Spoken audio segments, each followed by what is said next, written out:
नमस्कार. आजचा दिवस माझा. आपल्याजवळ 2000च्या वर प्लेट्स तयार आहे आणि सिव्हिल इंजिनिअरिंग आणि अभियंता याबद्दल तर बरंच काही बोलू शकतो. आणि नागरिकत्वाबद्दल, अभियंत्यांबद्दल बोलायचं झालं तर पहिले सांगतो, यांनी स्वतःच्या प्रोफेशनची आणि स्वतःची व्हॅल्यू इतकी कमी करून टाकली. आता व्हॅल्यूवरून सांगतो. आपल्या भारतामध्ये सर्वात जास्त व्हॅल्यू आहे ही डॉक्टर प्रोफेशनला. आजही तो व्यवसाय सर्वतोपरी उच्च आहे आणि लोक स्वतःहून पैसे देतात, म्हणले तेवढे देतात. त्यानंतर दुसरं म्हणजे गुरु, म्हणजे धर्मगुरू असो का शिक्षक असो, त्यांना नंबर 2 वर व्हॅल्यू आहे. आणि तिसऱ्या नंबरवर व्हॅल्यू आहे प्रोफेशनली पाहिलं तर हिरो, हिरोईन वगैरे असे तत्सल जे फेमस पब्लिसिटी करणारे लोक आहेत त्यांना आहे. मग त्याच्या खाली कोणाचाही नंबर लागतो. आता आपला विषय आहे अभियंता. अभियंता यांनी काय केलं की स्वतःची व्हॅल्यू खूप कमी करून टाकली. आता कशी आणि काय ते पण आपण पाहू. तसं पाहिलं तर सिव्हिल इंजिनिअरिंग इतकं व्हास्ट आहे, खूप व्हास्ट आहे. कुठली गोष्ट करायची झाली तर पहिले बेस सिव्हिलच आहे. आणि हा किती व्हास्ट आहे याचा दुसरा ऑडिओ आपण ऐकणार आहे याच्या पुढचा. पण साधारण मी पाहतो ना 2010-11 पर्यंत यांना एवढंच वाटत होतं की रस्ते, पाईपलाईन, बिल्डिंग म्हणजे सिव्हिल इंजिनिअरिंग. याच्या पलीकडे काही माहितीच नव्हतं. आता अभियंत्यांनी स्वतःची व्हॅल्यू कशी कमी करून घेतली. जेवढ्याही सरकारी योजना बनतात किंवा जेवढेही कामं होतात ना, तिथे आता एखादा अभियंता एखाद्या रोडचं एस्टिमेट बनवून देतो. ते 5 लाखाचं असतं. सँक्शन त्याच्याजवळ, मंत्र्याजवळ 2 लाखच असतात. तो काय म्हणतो, नाही याला 2 लाखात बसवा.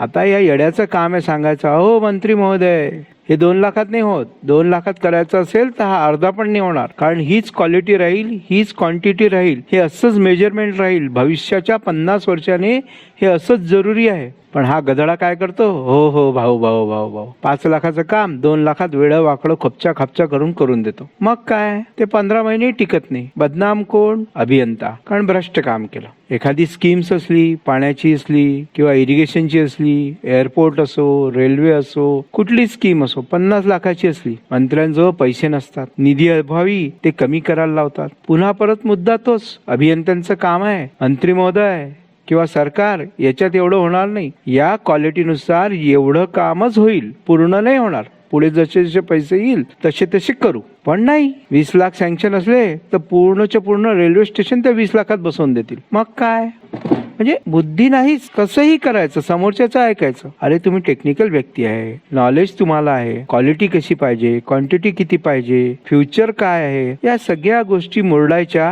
आणि एखाद्या गद्या घोड्याचं ऐकून काम करायचं. तसं आता बँकिंग मध्ये इस्टिमेट देतो, व्हॅल्युएशन देतो, अजून तत्सम गोष्टी गव्हर्नमेंटला आम्ही देतो. पण या अभियंत्यांना डोकं नाही आहे. एखादा बीएम म्हणतो नाही याचं व्हॅल्युएशन इतकं द्या, हे करून देतात. एखादं घर आहे ना, याचं इस्टिमेट एवढं कमी करून द्या, हे करून देतात. यांनी सांगायला पाहिजे, आम्हाला हुशाऱ्या नको शिकवू, आम्ही जे बनवू ते बरोबर आहे. तुम्ही सांगा, एखादी बँक व्हेकल लोन देते, मग ती म्हणतं का अशी या गाडीची किंमत कमी करून आणा, या गाडीची किंमत वाढवून आणा. अहो मग घरामध्ये किंवा बिल्डिंग मध्ये किंवा एखाद्या प्रोजेक्ट मध्ये असं का करतात ते? कारण बिनडोक अभियंते आहेत. म्हणून मला हे म्हणायचं आहे की अभियंत्यांनी एकदम स्ट्रिक्ट राहायला पाहिजे. स्वतःची व्हॅल्यू, डिग्निटी आणि इंटिग्रिटी नावाचा एक शब्द आहे ना, हा त्यांनी 10 वेळा याची डेफिनेशन समजायला पाहिजे.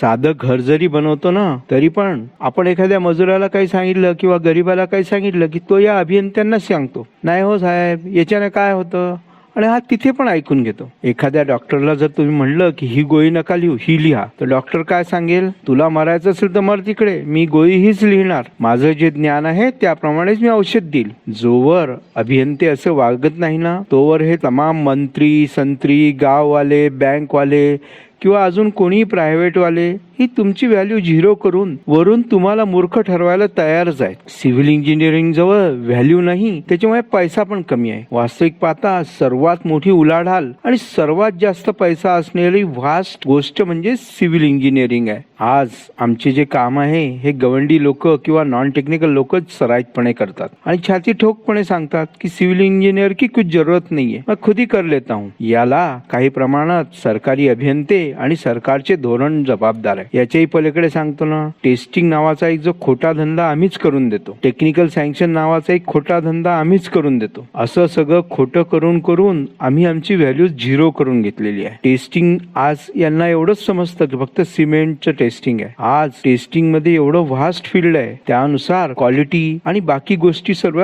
याच्यावर डिपेंड आहेत. या जर गोष्टी अभियंत्यांनी बदलला आणि स्वतःची आयडेंटिटी नीट बनवली तर या या फील्डला खूप जास्त व्हॅल्यू आहे. मी पुन्हा सर्व अभियंत्यांना सांगू इच्छितो की तुम्ही एकमेकांना सोबत घेऊनच काम करा आणि स्वतःचं नॉलेज, तांत्रिक नॉलेज हे सगळं वापरून तुमच्या नॉलेज प्रमाणे किंवा तुमच्या ज्ञानाप्रमाणेच पुढचं काम करा, ना की कोणी मंत्री संत्री किंवा कोणी सांगत आहे किंवा सरकार काय म्हणतं या गोष्टीला धरून काम करा. जय भारत.